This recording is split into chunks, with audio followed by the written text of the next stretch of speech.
Para a nossa reflexão desta noite, do livro Fonte Viva, o Evangelho de Jesus explicado por Emmanuel, tem o título Em Nossa Marcha. Perguntou-lhe Jesus: que queres que eu faça? Anotação de Marcos, no capítulo 10, versículo 51.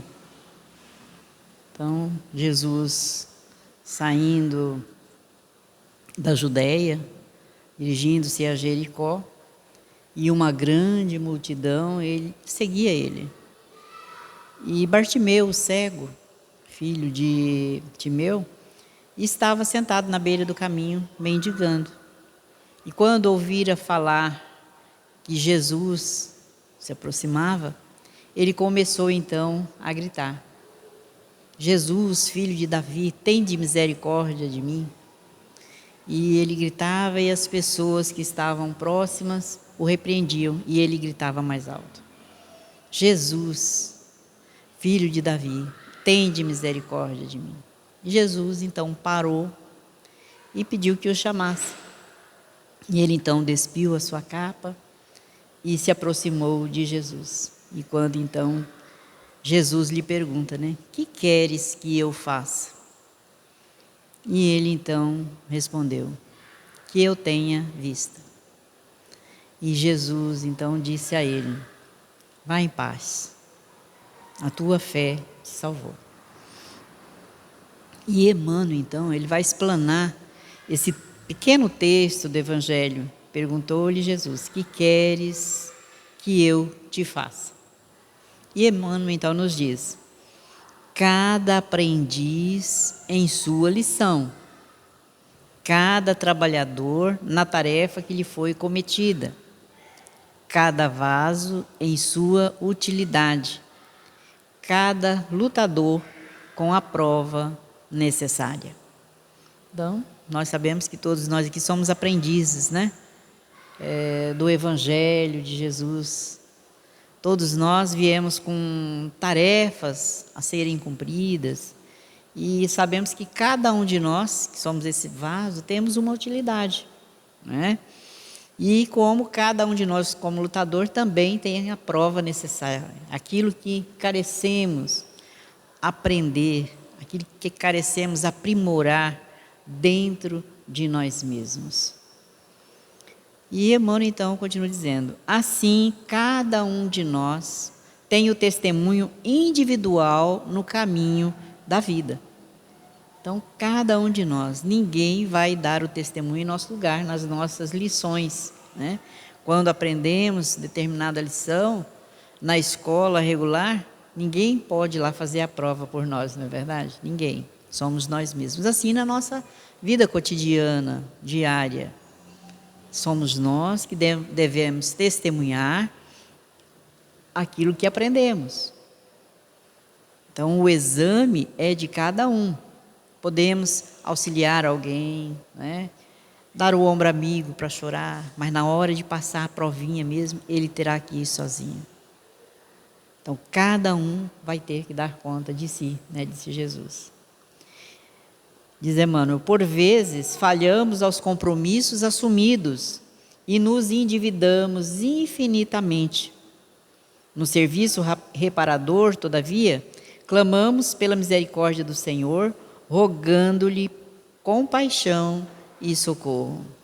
Então, quantas vezes nós falhamos nos compromissos que assumimos? Não vamos nem dizer aquilo que a gente programou antes de aqui reencarnar. Mas agora, quantos compromissos nós não conseguimos realizar?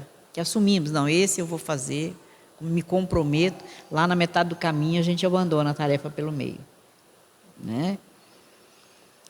A pergunta endereçada pelo mestre ao cego de Jericó é, porém, bastante expressiva: que queres que eu faça?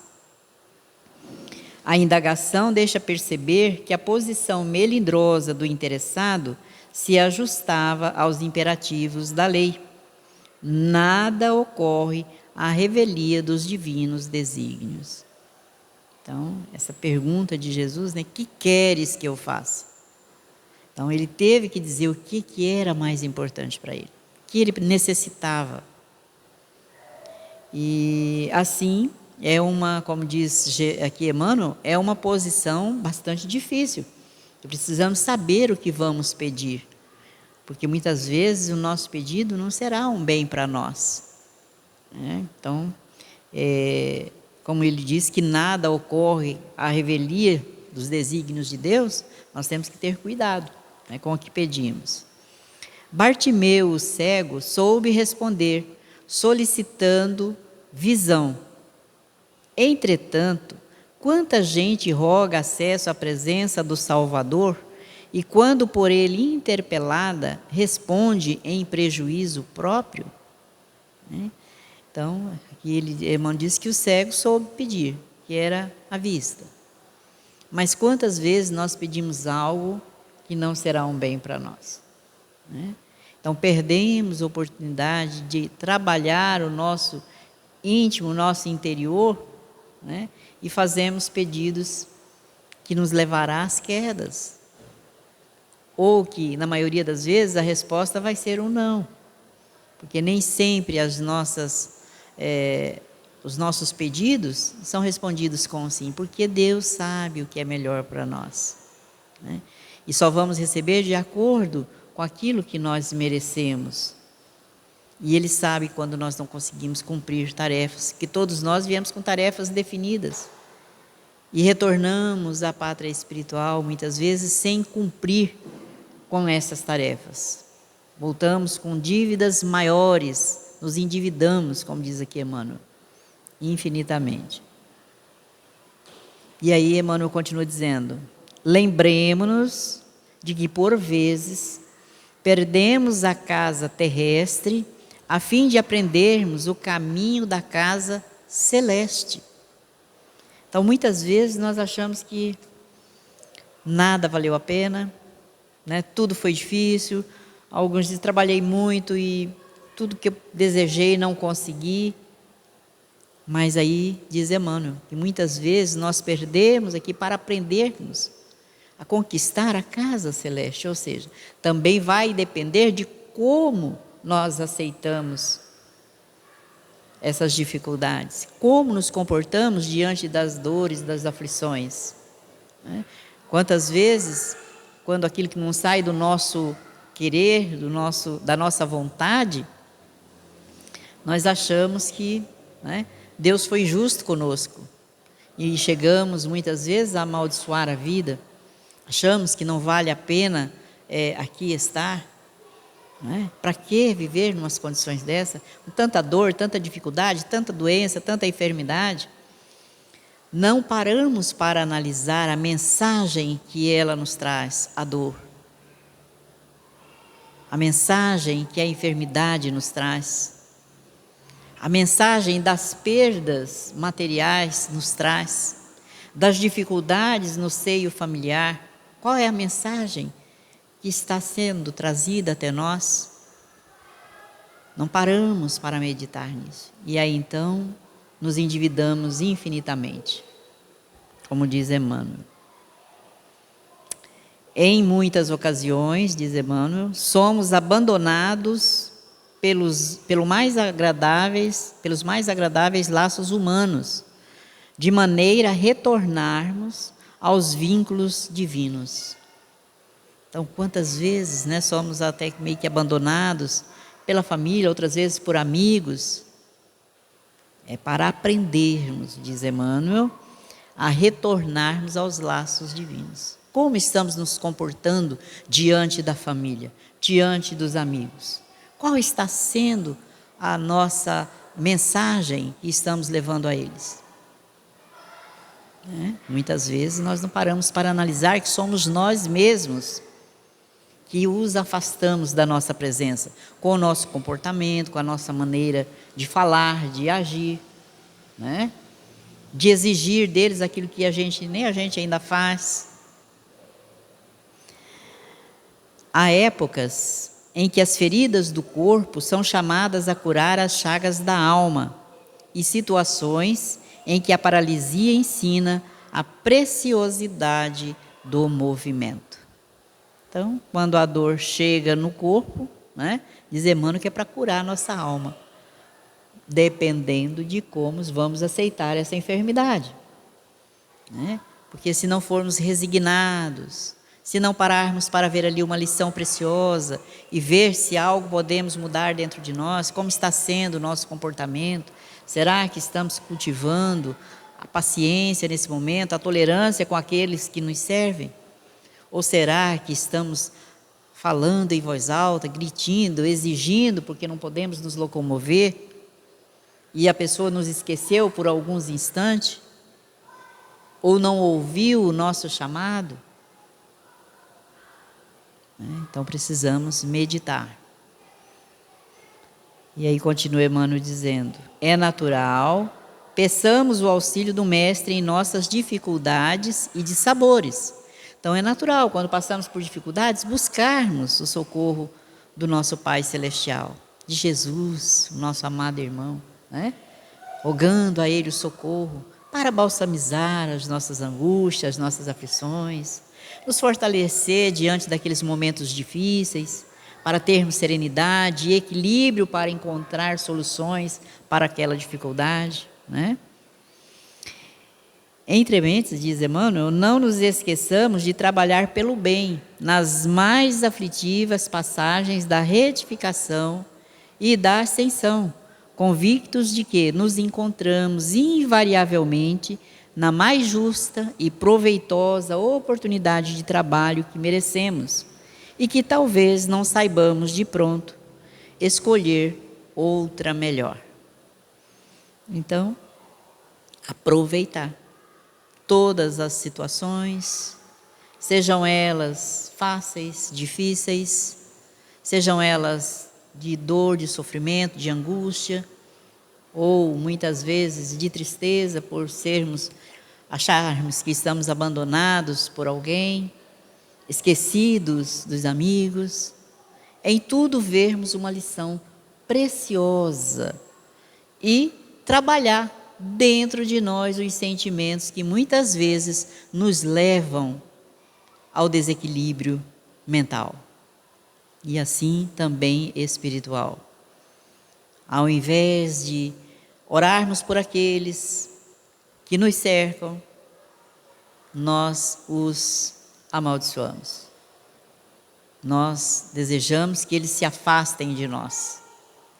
E é a oportunidade, é a chance do trabalho, não fora, mas dentro de nós mesmos. E Emmanuel, ele continua nos dizendo a respeito desse exame que todos nós passamos todos os dias, dessas provas das quais todos nós temos todos os dias. Ele nos diz que a dor, ela é agente de fixação, expondo-nos à verdadeira fisionomia moral. Então, quando a dor bate dentro de nós, nós vamos mostrar justamente isso. Quem somos moralmente? Quando não compreendemos a dificuldade do outro em nos atender naquele momento que a gente queria, né? Quando não formos visitados pelos amigos ou até por próprios familiares, compreender que deve estar acontecendo por trás daquela visita retardatória, não é? E ele diz então que o sofrimento é fotógrafo oculto.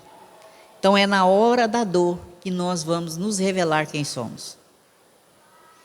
Então é oculto esse fotógrafo, que só vai mostrar a fotografia quando ela aparecer, que é a dor.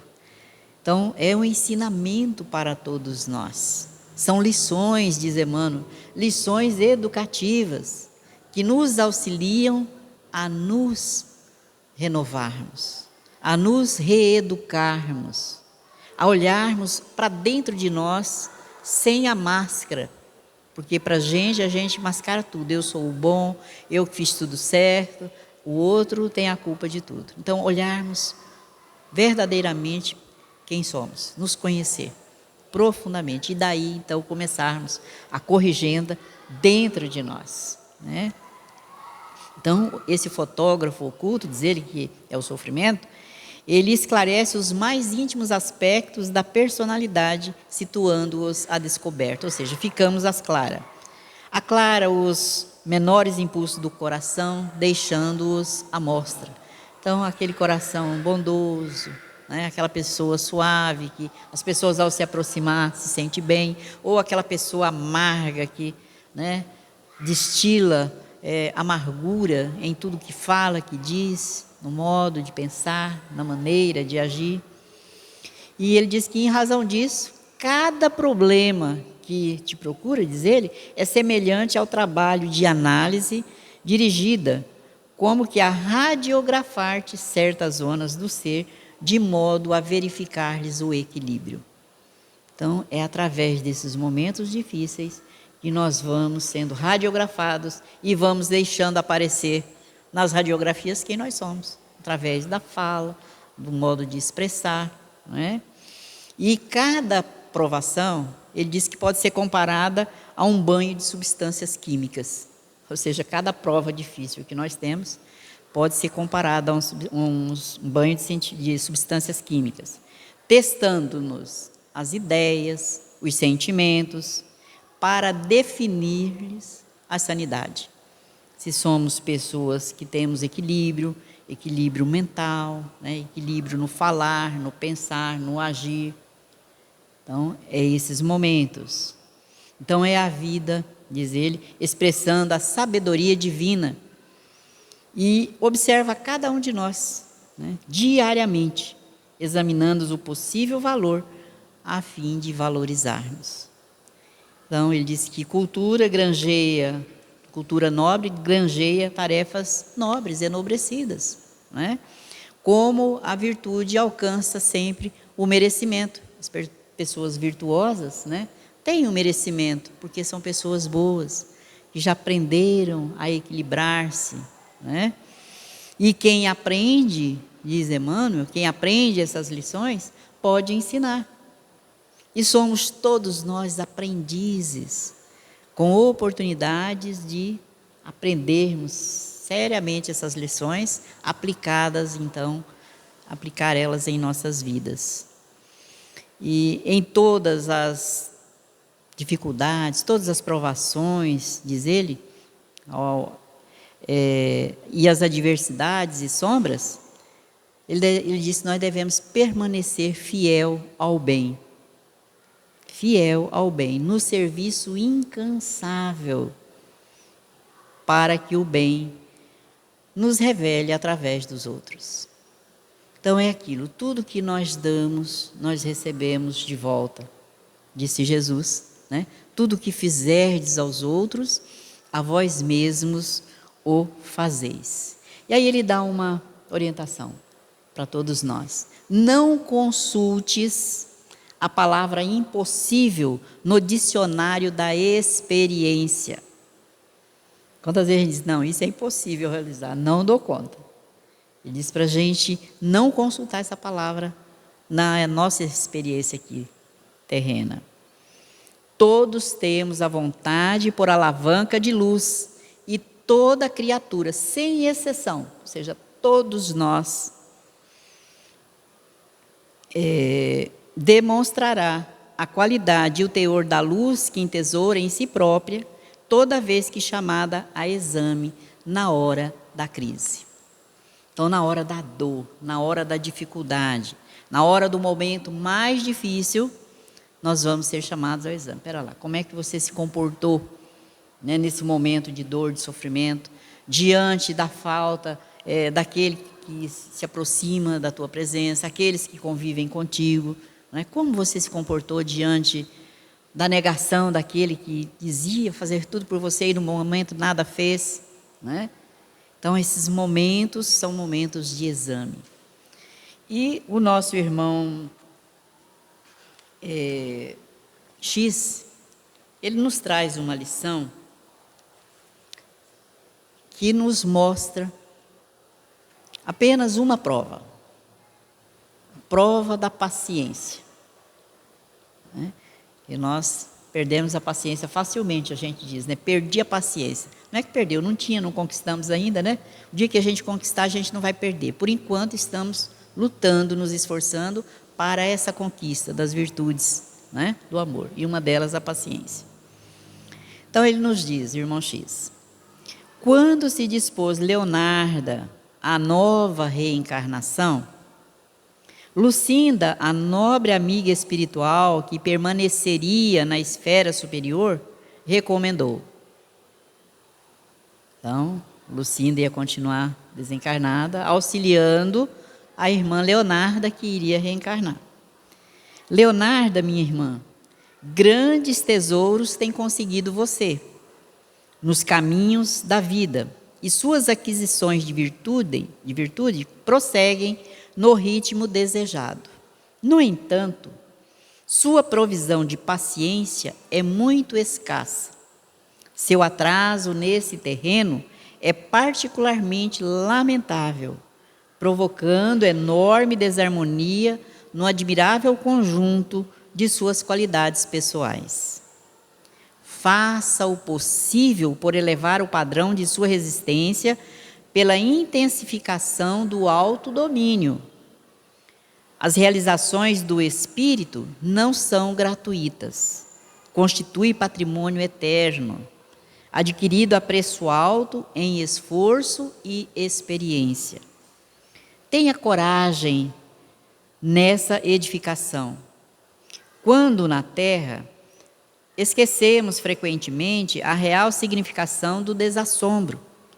Aplaudimos a impulsividade animal, esquecendo a sabedoria da prudência.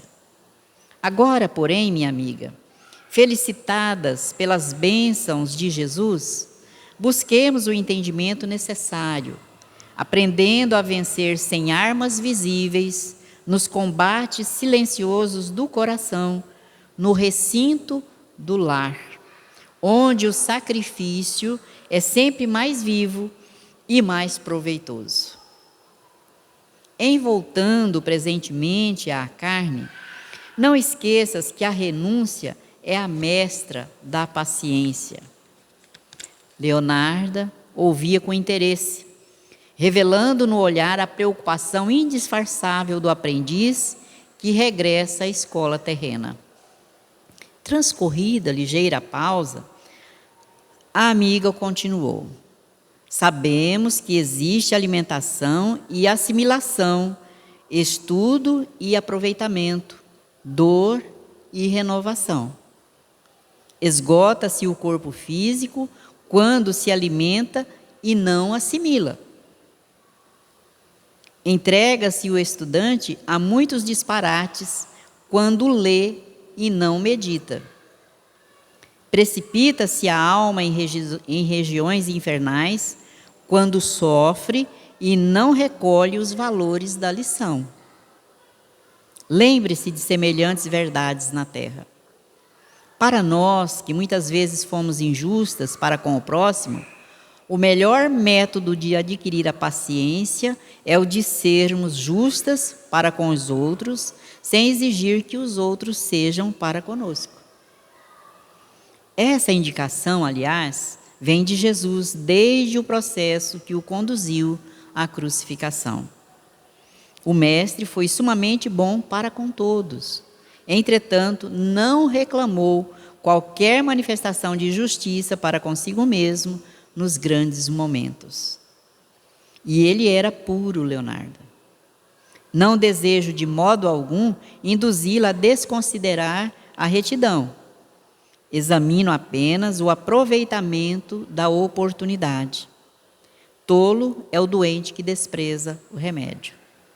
E já que somos antigas e enfermas, não fujamos à medicação adequada. Tenha cuidado e dê a cada um o que indiscutivelmente lhe pertença.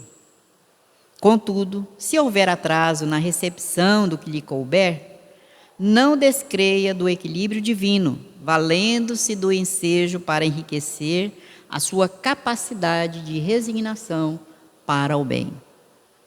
Isso representa negócio espiritual de grande importância para o futuro.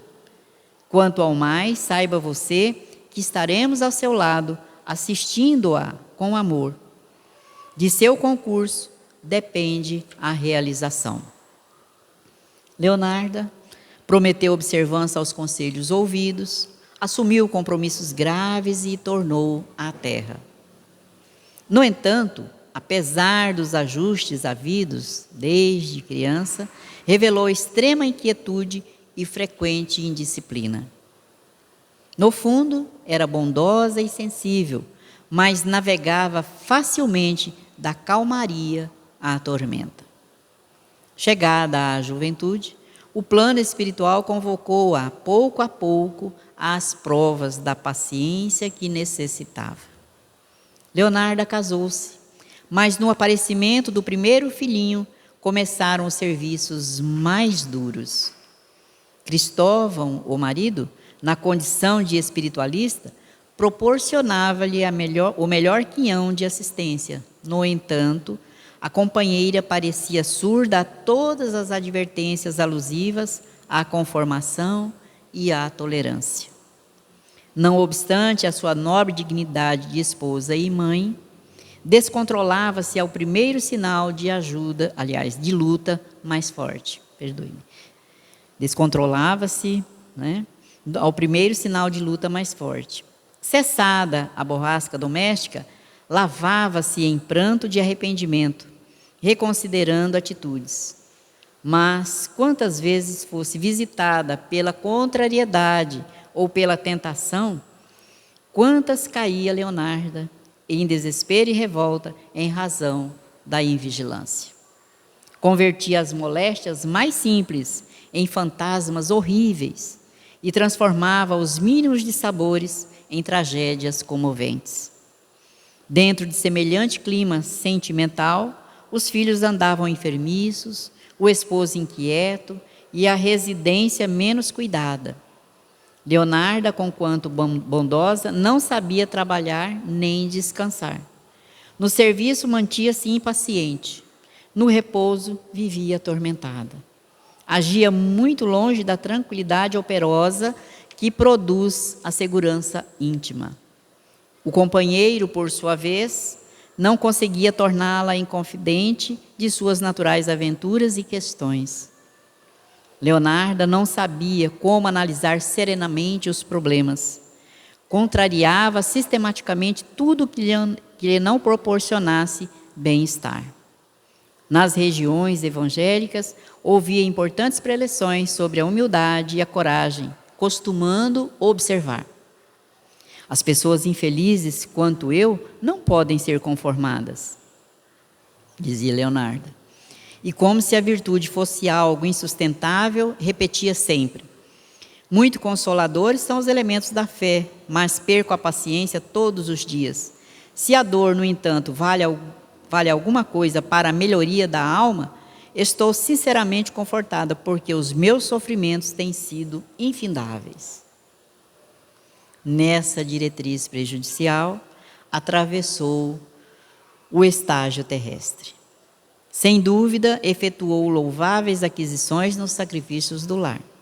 Todavia, quanto à resignação, nunca obteve o mais leve traço.